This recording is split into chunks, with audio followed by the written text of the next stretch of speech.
तच्छ्रेयोरावृणीमहे गातुं यज्ञाय गातुं यज्ञपतये दैवी स्वस्तिरस्तु नः स्वस्तिर्मानुषेभ्यः ऊर्ध्वं जिगातु भेषजम् शन्नो अस्तु द्विपदे शञ्चतुष्पदे ॐ शान्तिः शान्तिः शान्तिः ॐ सहस्रशीर्षः पुरुषः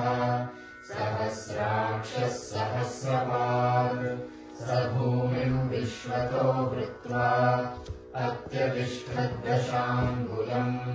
पुरुष एवेदगं सर्वम् यद्भूतं यच्च भव्यम् उदामृतत्वस्येषानः यदन्नेनातिरोहति एतावानस्य महिमा अतोऽजायागश्च पूरुषः पादोऽस्य विश्वा भूतानि त्रिपादस्यामृतम् दिवि त्रिपादूर्ध्व उदैः पादोऽस्येहा भवात् पुनः ततो विश्वम् व्यक्रामत् शासनानशने अभि तस्माद्विराडजायत विराजो अधिपूरुषः स जातो अत्यरिच्यत पश्चाद्भूमिमथो पुरः यत्पुरुषेण हविषा देवा यज्ञमतन्वत वसन्तो अस्यासीदाज्यम् ग्रीष्म इद्मः शरद्धविः सप्तास्यासन् परिधयः त्रिसप्तसमिधः कृताः देवा यद्यज्ञम् तन्वानाः अबध्नन् पुरुषम् पशुम् तैयज्ञम् बर्हिषि प्रौक्षन् पुरुषम् जातमग्रतः तेन देवा अयजन्त साध्याश्रये तस्माद्यज्ञात् सर्वभूतः संहृतम् पृषदाज्यम् पशुगस्तागश्चक्रे वायव्यान् आरण्यान् ग्राम्याश्रये तस्माद्यज्ञात् सर्वभूतः वृषः सामानि जज्ञिरे छन्दागुंसि जज्ञिरे तस्मात् यजुस्तस्मादजायत तस्मादश्वा अजायन्त ये केशोभयागतः गावो हजज्ञिरे तस्मात् तस्माज्जाता अजावयः यत्पुरुषम् व्यदधुः कपिधा व्यकल्पयन् मुखम् किमस्य कौ बाहू कावूरूपादा उच्येते ब्राह्मणोऽस्य मुखमासीत् बाहूराजन्यः कृतः ऊरू तदस्य यद्वैश्यः अध्यागुम् शूद्रो अजायत चन्द्रमा मनसो जातः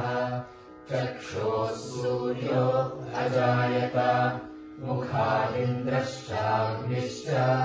प्राणाद्वायुरजायत नाभ्या आसीदन्तरिक्षम् शीर्ष्णोद्यौ समवर्तत पद्भ्याम् भूमिर्दिशः श्रोत्रात् तथा लोकागम् अकल्पयन् वेदाहमेतम् पुरुषम् महान्तम् आदित्यवर्णम् तमसस्तु पारे सर्वाणि रूपाणि विचित्य धीरः नामानि कृत्वाभिवदन् यदास्ते धाता पुरस्ताद्यमुदा जहार शक्रः प्रविद्वान् प्रविशश्च तस्सः तमेवम् विद्वानमृत इव भवति नान्यः पन्था नयनाय विद्यते यज्ञेन यज्ञमयजन्त देवाः तानि धर्माणि प्रथमान्यासन् देहनाकम् महिमानः सचन्ते यत्र पूर्वे साध्याः सन्ति देवाः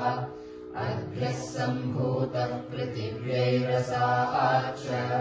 विश्वकर्मणः समवर्तताधि तस्य त्वष्टा विदधद्रूपमेति तत्पुरुषस्य विश्वमाजानमग्रे वेदाहमेतम् पुरुषम् महान्तम् आदित्यवर्णम् तमसः परस्तात् तमेवम् विद्वानमृत इह भवति नान्यः पन्था विद्यते यनाय प्रजापतिश्चरति गर्भे अन्तः अजायमानो बहुधा विजायते तस्य धीराः परिजानन्ति योनिम् मरीचीनाम् पदमिच्छन्ति वेदसः यो देवेभ्य आतपति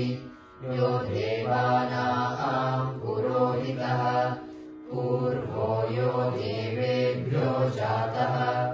नमो ऋचाय ब्राह्मये ऋचम् ब्राह्मम् जनयन्तः देवा अग्रे तदब्रुवन् यस्त्वैवम् ब्राह्मणो विद्यात् तस्य देवा असन्वशे ह्रीश्चते लक्ष्मीश्च पत्न्योः अहोरात्रे पार्श्वे